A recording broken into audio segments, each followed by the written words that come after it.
Terjadilah pada tahun 1215 di Inggris, Raja John dengan segala keagungannya telah mengumumkan maklumat bersejarah Magna Carta. Dunia peradaban menjadi gempar.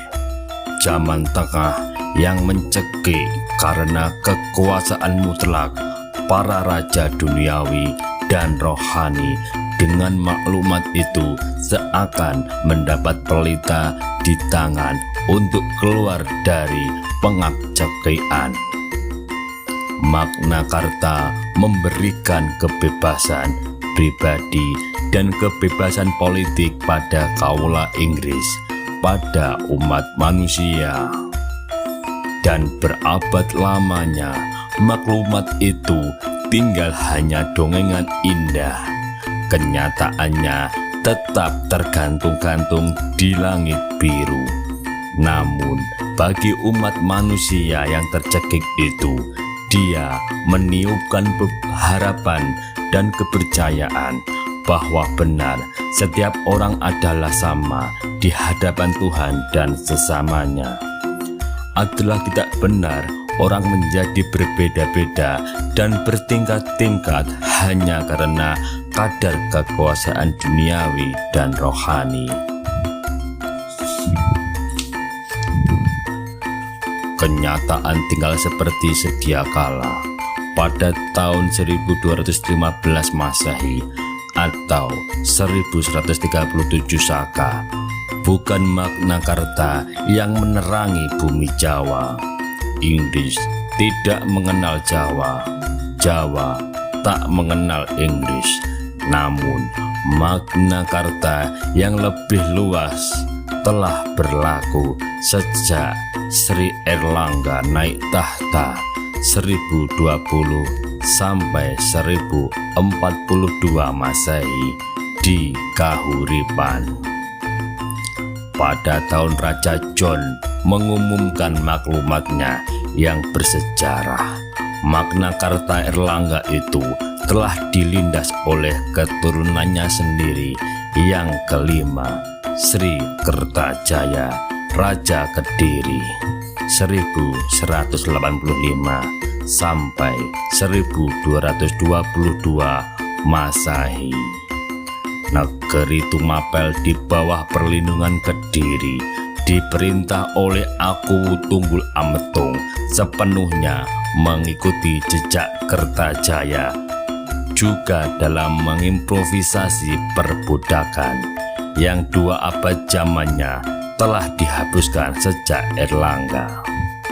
Pada tahun 1215 itu juga seorang bocah berumur belasan di kemudian hari dikenal dengan nama Arok telah mengorganisasi perlawanan secara tidak sadar terhadap Tunggul Ametung.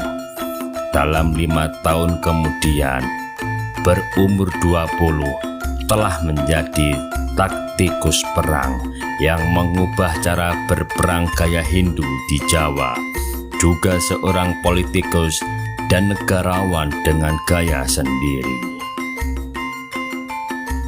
Pada tahun 1220 Masehi atau 1142 Saka, ia memasuki Pekuan Tumapel sebagai prajurit. Dalam hanya 2 bulan itu, ia telah gulingkan Tunggul Ametung dan sendiri marak jadi Akuwu, langsung mengembalikan Magna Carta Erlangga pada kedudukan semula.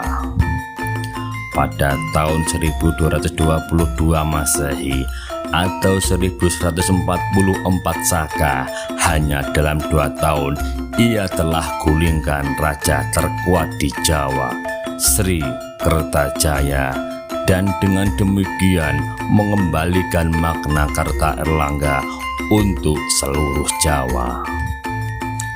Cerita Arok dan Dedes terjadi dalam zaman leluhur sudah terbiasa memerintah, berpolitik, berintrik, biasa menggulingkan dan membangun negara Suatu kondisi yang mungkin menyebabkan orang Indonesia dewasa ini menganggap terlalu maju untuk zamannya. Kiranya anggapan demikian kurang tepat. Taktik-taktik Arok sendiri telah dipraktekkan berulang kali, baik untuk menggulingkan sendiri oleh anak tirinya Anuspati Jayakatwang dalam menggulingkan Kertanegara, maupun oleh turunan Arok keempat Raden Wijaya dalam menggulingkan dua musuh sekaligus, Jayakatwang dan bala tentara Kubelaikan pada tahun 1293 Masehi.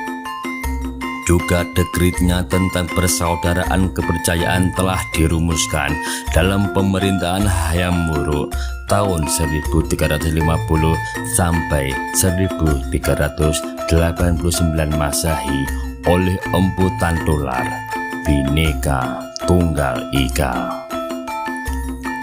Baik roman sejarah Arok dan Dedes maupun Dedes dan Arok tidak lain daripada usaha membangunkan basis sosial historis bagi sejarah hidup Arok dan Dedes yang mulai membukakan peradaban baru di Jawa, makin meninggalkan pengaruh Hindu untuk data sejarah yang banyak sekali terdengar kedongengan-dongengan. Materi sejarah yang paling kuat adalah yang didapatkan pada sisa Tugu Kemenangan Arok yang kini dimasukkan dalam kompleks Candi Singasari yang sebenarnya bukan candi dan biasa dinamai Candi Tumapel dan karya Empu Tanakung Lubda K yang ditulis pada hidup Ken Arok sendiri.